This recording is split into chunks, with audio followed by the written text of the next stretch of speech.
everybody. Thanks for joining. Thank you for joining today. Let's see if this works. Looks like we got somebody here.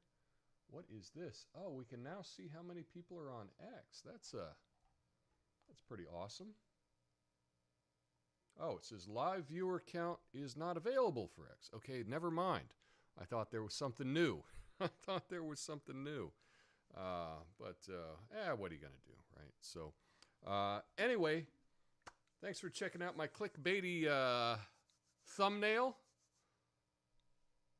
I don't really mean what I'm saying, but this is interesting. We're going to talk about the State of the Union from last night. So, why not? Let's just get into it, shall we?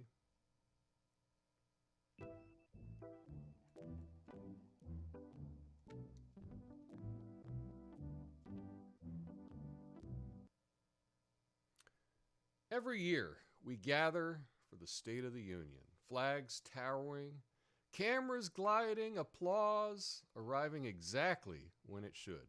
We call it a speech, but it's a ritual. One figure at the center, rows rising on cue, hero citizens displayed in the balcony, strength projected, confidence declared. Different ideology, same choreography. Because this isn't primarily about policy, it's about cohesion. The real message isn't in the words, it's in the room. Who stands instantly? Who delays? Who stays seated? That's the map. Modern power doesn't just govern, it performs stability. And stability requires participation. The State of the Union isn't about what was said. It's about proving the choreography still works. My name's Tom Coffey. This is the Coffey and Nuance Show, your favorite streaming show, live, right now. Flame on.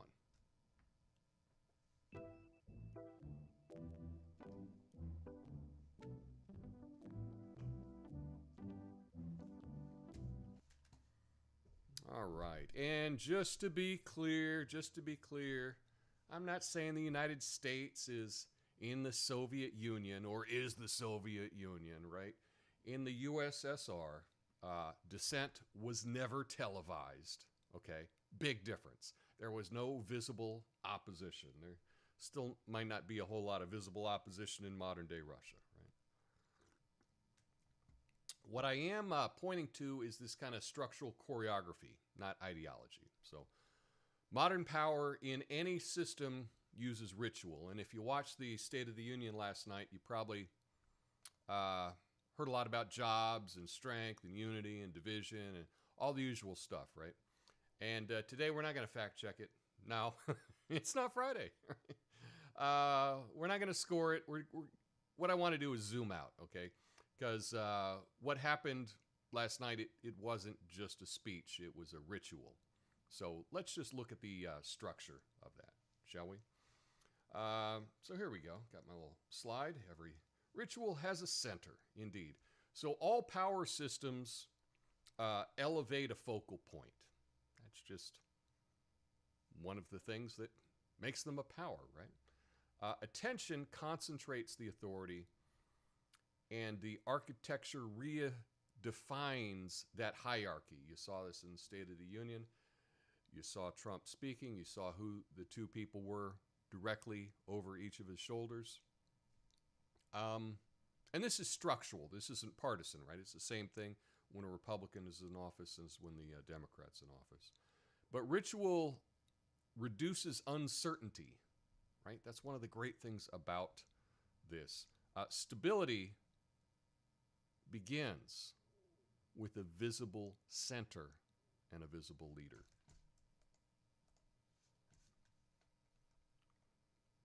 So public unity matters more than private belief, right?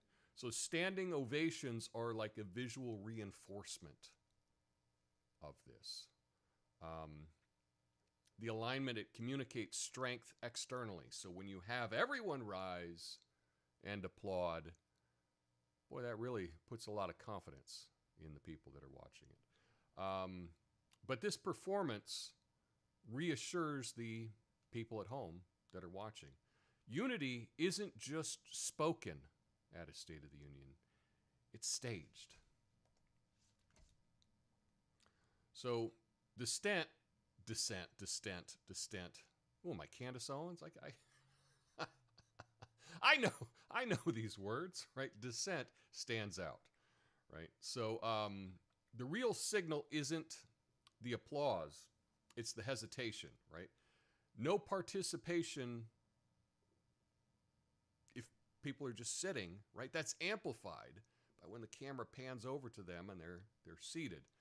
And the room just becomes like a live loyalty grid, if you will think about it that way. And this is true in all systems, right? Not just this one. Okay, in ritual space, stillness is really loud. So one of the things you noticed last night was the balcony guests. What I call them, the balcony guests, or the people in the back, right? We did have the hockey team come in and stand in the aisles. We had mothers and families of victims of crime that were there. And you could say cynically that any of the balcony guests, right, it's an abstraction, right? It's symbolic. All of these things are symbolic, and what it's doing is it's anchoring emotion when you're watching it. Narratives, right, and Trump is so good at this, simplifies complexity, right? If something's complex, that's hard to follow. Let's simplify. And that may be one thing that Trump does better than anyone else, is oversimplify things.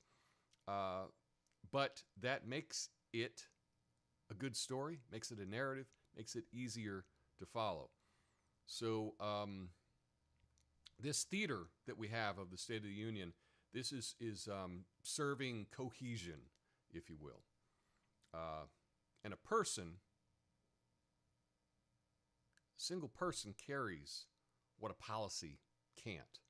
So much is seen in the people that he's pointing out, that he's giving a medal to, or that he's acknowledging, or he's empathizing, sympathizing with them. That's a story that we can lock onto. Okay. So governments don't just govern. Part of what a government is supposed to do is project stability. And we don't see a whole lot of that recently, but we do see that in the State of the Union. And visible unity is good because it deters instability, right? So this ritual synchronizes our emotions, and the speech aligns more than it does really inform, okay? This is the maintenance of legitimacy. And there have been a lot of calls about the legitimacy of our democracy, right? But what this ritual is it showing the maintenance of that. So the event isn't primarily informational, it's structural, okay? The State of the Union isn't measuring the country. It's measuring whether the room still moves together.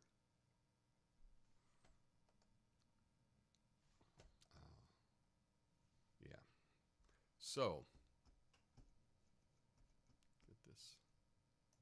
So, all right. Enough architecture about this. Let's talk about the lines. Because every big speech has themes, has stories, and today we're going to talk about those. And last night there were some very, very clear stories that we had. Got a couple people. What's up, chat? Glad some people are here. Good on that. But yeah, let's get to the stories.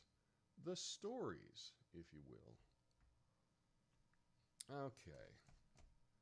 Well, here we go. It's from NPR. We will get, see if we can scoot that over just a we go. That's a little better. We need to get one one traditional website that we source today. So let that be NPR. Trump delivered the longest State of the Union, I think maybe ever, but at least in the last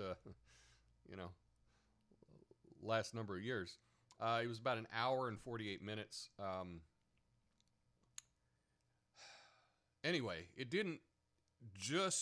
wasn't just long. It really did showcase his agenda, and a lot of his bold, key policies that he wants to bring into being. And a lot of controversy.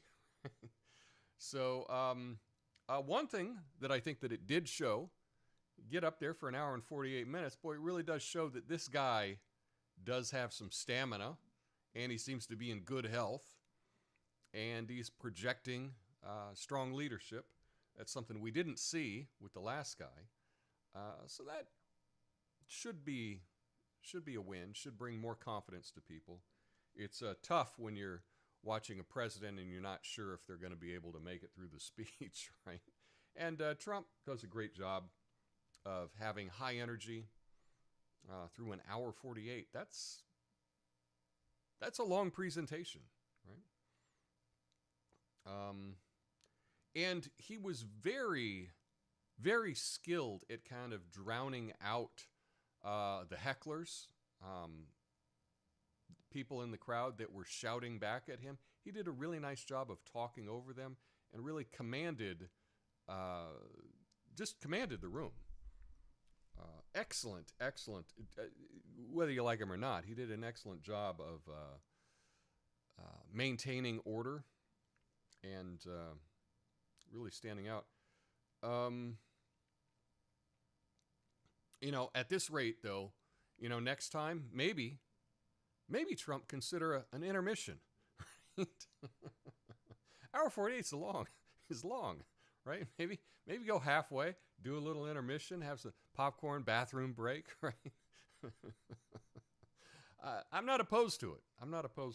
Now, in the thumbnail, I was talking about the State of the Union being a Soviet style thing, and that was just an exaggeration. But what the point of it is this really was a performance, and it's not true just when the Republicans are in charge. It's true when the Democrats are in charge. This is a big performance. Everybody in the home team, right, stands and applauds on cue. And we saw this back in the day, right, in the 80s, if you were ever to watch the Politburo or whatever it's called over there in the Soviet Union, when they would have things, they would just have this rolling applause that just went on and on and on and on and on. It's performative. It's projecting unity. That's the point, and that's kind of the point that I made with the thumbnail today. But I think this speech wasn't just, one of the things that you could say about it is, boy, Trump really toots his own horn a lot, right? That's for sure, but it's not just bravado, right? I think that this is like a calculated strategy that he's using to really monopolize the narrative, okay?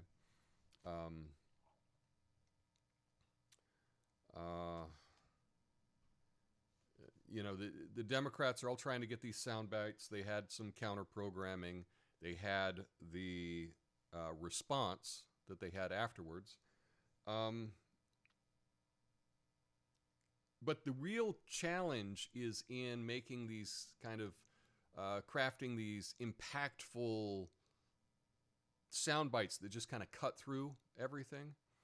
And I think that there were a couple times that Trump did this in the State of the Union. I didn't see any good ones from the Democrats. Now, keep in mind the Democrat response it's very short. I couldn't believe how short it was.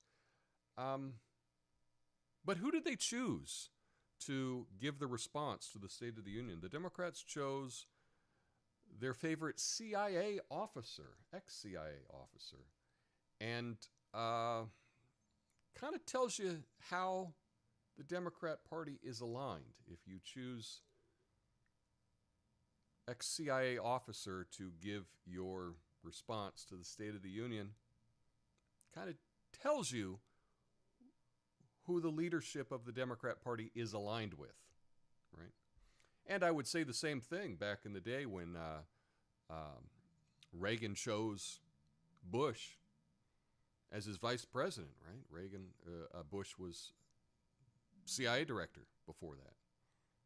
Tells you how that party is aligned at that time. And so that was one of the major messages that we had coming out of this. This is a nice pop-up that I got here from NPR. I can't even scroll the whole article without them asking for money. What are they asking for? Our journalists are proud to bring you the news you need and the stories you love. Federal funding has been eliminated. Now we rely on your financial support. They ought to have the Bernie Sanders meme where he's got the mittens on, right? Well, we'll just close that. Anyway, this was one of the things they had, the Democrat response. They did have the response, but they also had a state of the swamp. And I had this loaded here before, but this was just cringe, in my opinion. Although, most of the Oregon people were there. Oregon senators and Congresswoman Drexler was there. And they had these inflatable, here she is. They had these inflatable, Maxine Dexler? Inflatable frogs, which is just kind of cringe. One of the things with the inflatable frogs, this is a little propaganda technique. What they've been doing here in Portland is all of the Antifa show up at the ICE facility, and they look like scumbags, and they're up to no good, and they're, you look at them, and not a good look, the people that show up to protest. And so one of the things that they've done, right, is they get these inflatable frogs to show up to make it look like it's a kid's party, right? And so you have these inflatable frogs that are the anti-fascist frogs, but the idea is then when normies see coverage of what's going on at the ICE facility, they see these inflatable frogs out there, and that's cover for all of the law breaking that is going on. I think it is shameful that my representative here brought them on stage, but it kind of tells you that she's somewhat captured. Anyway, what else are we talking about here? Yes, this was an interesting thing. Funny, I didn't see this part of it. I know I brought it up here on Breitbart. Didn't see NPR covering this story. That's why I had to go to Breitbart for it. But Trump promised new retirement plan for working Americans. Well, what about Americans that aren't working? I don't know. Now, anyway, he unveiled a new retirement plan aimed at forgotten American workers. He promises that this plan will provide access to retirement benefits similar to those enjoyed by federal employees. Well, that's pretty great. And this initiative highlights his focus on working class Americans. And so I think the way this has worked, now it's not in place yet. This is something that he plans to get going by the end of this year. But the idea is that the federal government will match people in their first $1,000 going into a retirement account. And I think that is fantastic. Kind of get people involved. you feel a lot more connected with your community. You feel more connected with your city, with your country, if you're involved. And if you have a retirement plan, and it counts on those stocks going up, the stock market going up, then when you see the stock market going up, you can actually feel like you're part of it. Right now, for many people that don't have a retirement plan, they see, oh, GDP's at an all-time high, stocks at an all-time high, et cetera, et cetera. It's like, yeah, but that doesn't mean anything to me. So this is a way that Trump is trying to encourage more people to become involved in the system. And I think that's a pretty awesome idea, to bridge the gap for working class Americans. And could it also beneficial Republicans in the midterm? Probably. Probably. So, it's a twofer. A 2-for-1. But I think this is great. And it seems like something, kind of seems like more of a Democrat thing, right? I mean, traditionally, right? Democrats are supposed to be looking out for the working man. It's like the parties have switched or something. And you would hope that the Democrat politicians would get on board with this to support everyone having a chance with a retirement account. So I think I will probably be doing this. Hopefully, knock on wood. Anyway, what do we got next? And we got some people over on Rumble. Thanks for joining us on Rumble as well as on YouTube. Hashtag RumbleGangGang. Again, had to go back to Breitbart. I don't know. Can I say that? The algorithm's going to hear what I said. Yikes. So I'll have less people watching it than do now. I don't know if that's possible. But anyway, during the State of the Union, President Trump called on Congress to stand up for American citizens in the face of illegal immigration. And in a surprising turn, or maybe this isn't surprising, Democrats remain seated. This is like a campaign ad, right? It's like, hey, stand up if you want to put America first ahead of illegal immigrants. And pretty much most of the Democrats just stayed seated the whole time. Shameful, I think. Although I understand, you can't make me stand, I get that. But I think this was a pretty strong play by Trump. It's kind of like when the DJ says, hey, all the ugly people, be quiet. Right? And DJ says that, I just stay quiet, I guess. Anyway, I think that if Democrats refuse to stand up for American citizens, which is kind of what seems like all their policies are, it's what it seems like to me. It really does show a seismic shift in allegiance from representing your constituents now to, some progressive dystopian nightmare is what we're in.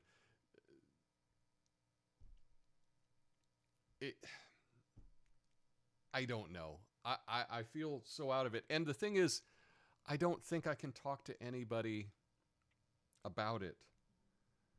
That's the thing, is people are in so deep into the cult. They can't be reached.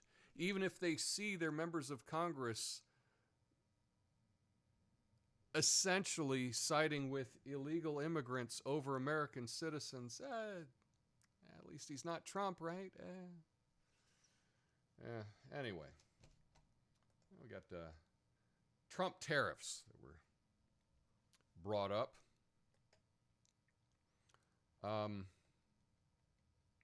Also during the State of the Union, right? Trump proposed that his tariffs are paid for by foreign countries, and it could eventually replace the income tax system. And I think anybody that pays income taxes would probably be in favor of this, right? This is really shifting the tax burden from workers, right, to foreign countries, companies, but also you're probably going to be paying for that when you buy goods and services as well. Because there's no free lunch, right?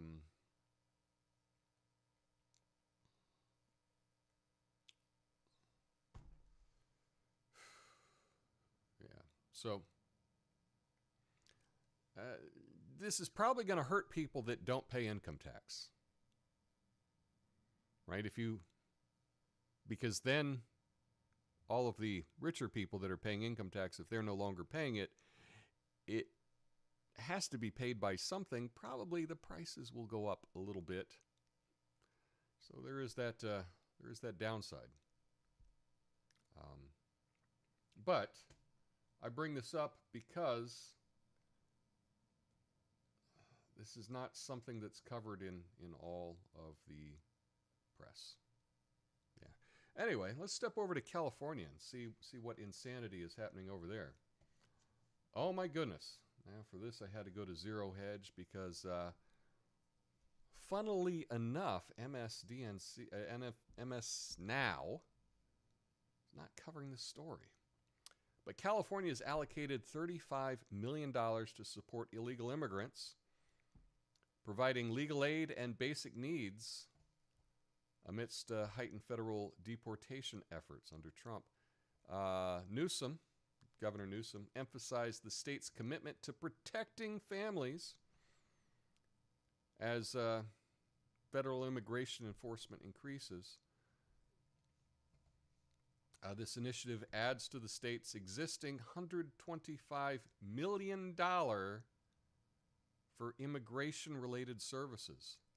That's a lot of money for immigration-related services.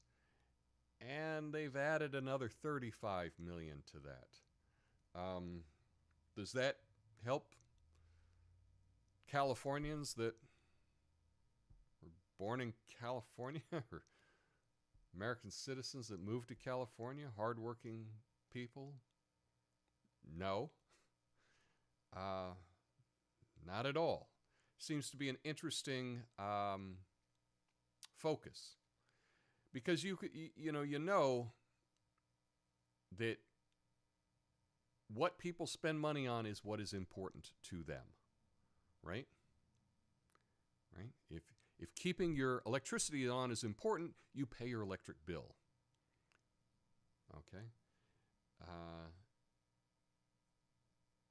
If you spend $400 a month on green fees at the golf course, golfing is important to you. What you spend your money on is what is important, and it looks like California is emphasizing their priority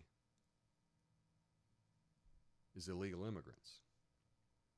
So, yeah, I don't know how this is going to work out for Gavin running for president, but anyway, we got something sad news here.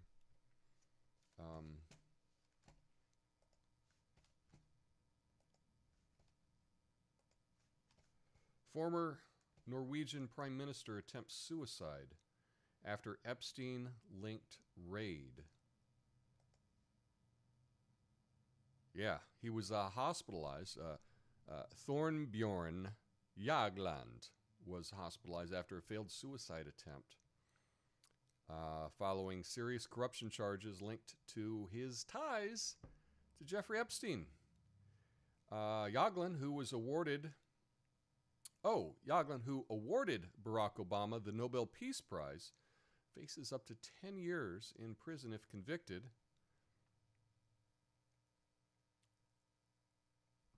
This scandal highlights how deeply Epstein's influence reached.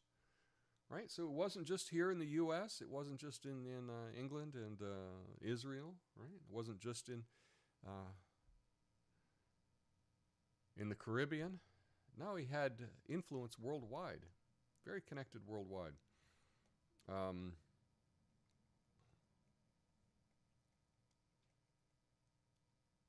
And you know, this really isn't just like a personal tragedy for this guy. I think this is going to resonate through so many institutions and our political class. But probably this is a sign that, like, transparency is good. We want more transparency so we can have less of this nonsense. So, yeah.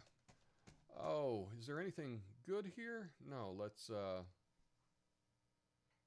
is not the news I was looking for today. But apparently, according to RT, again, is this covered on CNN? I'm not sure. The U.S. has sent advanced F-22 stealth fighter jets to an Israel air base. This deployment highlights the U.S.'s commitment to supporting Israel as fears escalate in the region.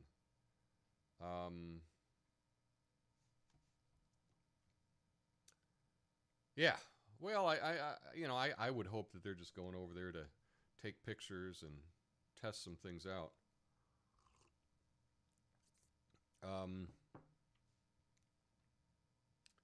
To me, it kind of shows the U.S. is kind of dwindling strategic options in the Middle East, right? What leverage do we have? I know, let's just send over these stealth fighters. That should teach them. Boy, I hope that Trump sticks with the no new wars thing, because that's what I was rooting for. I can kind of see the writing on the wall, though. You can also look at Polymarket for what people think is going to happen in Iran. But, hopefully this is just part of his negotiation. Project strength. Let them know, hey, this might happen. And we'll just have to see. We'll just have to see what happens. What's our next story here? This is crazy. Spanish software engineer accidentally hacked into a network of 7,000 DJI Romo robot vacuums while trying to customize his own. By reverse engineering the vacuum's communication protocols, he uncovered a serious security flaw that allow him to access to live feeds and data from thousands of other devices. Yikes. Yikes. I do not have one of these little robot vacuums. I'm not sure I like the idea of having a robot vacuum that's connected to the internet. They could send out live video feeds to the internet to some guy in Spain. Now, it is funny that he figured this out because he was just trying to hack it to improve it himself. I do that too. In fact, yesterday I was coding and I was trying to get I have a foot pedal that I'm trying to use to change tabs on my computer, and none of the software that was available I could get to work correctly, so I thought I'd just make my own app to do it. So I know what this is like. You're trying to solve a problem. I'll just let me just look into it. Let me hack it myself. And then you might be able to find out something like this guy did about the DJI Romo robot vacuum. Now, I didn't know about this. This is not a Roomba. That's the brand I know. But perhaps this is big in Spain. Perhaps this is big worldwide. I didn't know that DJI made robot vacuum cleaners. It says the price tag of these is $2,000. Well, no wonder I don't have one of those. Because if I had an extra $2,000, I think of a lot better uses than to have a robot vacuum cleaner. But yeah, that's not good. Can you imagine someone taking over your vacuum cleaner and then going around your house and just taking video of everything? No thanks. No thanks. I think I will pass on that. Now, do we need more regulation to stop this? I don't think so. I think if you choose to put a internet connected camera in your house, it's kind of what's going to happen, right? Anyway, we need some good news. Let's just get to the good news story of the day, and it's semi-good news, I guess. Nat Geo, National Geographic, is launching a new initiative called the Creator Cohort, aimed at partnering with digital creators who specialize in nature, science, and travel. This move by the Disney-owned brand seeks to tap into the creativity of influencers to engage younger audiences and expand its reach in the digital space. Probably good, because I don't know too many people that are watching Nat Geo anymore. That used to be a cable channel that seemed to be on all the time. People don't seem to be watching that anymore. So that's kind of an interesting shift for them. Hey, let's find some creators, some young people, right, who specialize in travel videos and nature videos and things like that. And let's see if we can get them to create some content, put it up on YouTube, TikTok, etc., Instagram, and drive some more traffic to our Nat Geo site.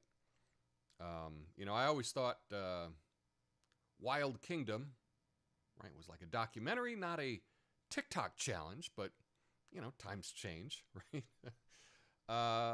And maybe they're just admitting that, like, this traditional storytelling, right, of having 22-minute long stories about things in nature or travel or whatever just doesn't cut it. We now need to go to the 45-second short form video. Don't know. Didn't think that Nat Geo would be out with a selfie stick, but here we are. Anyway, I do think that it's kind of good news. I like the idea. Evolve or die, right? I haven't thought about the TV channel Nat Geo in a long time, and here's a story on it. And maybe they can bring something back rather than dying. So that's I'll just say that's good news. I'll just say it's good news. Anyway, that's about all I have today. Stick around for the after show. I'll go through your comments and all that stuff. I'll be back on Friday with another show. Hey, if you made it this far, do me a favor. Do me a solid. And smash the like button. I would appreciate that. And I'll see you in the after show.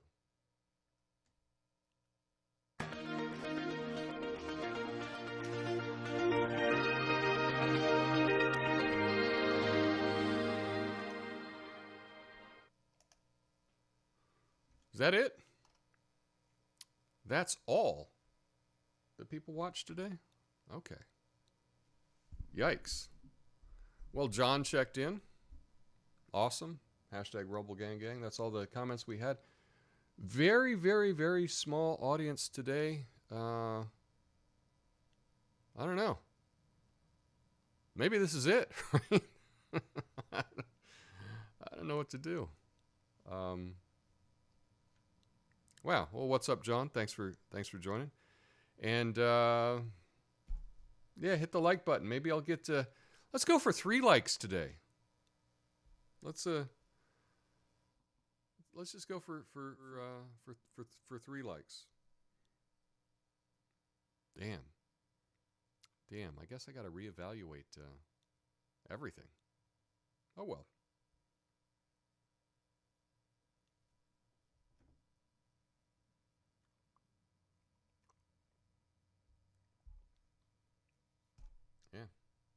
All right. See ya.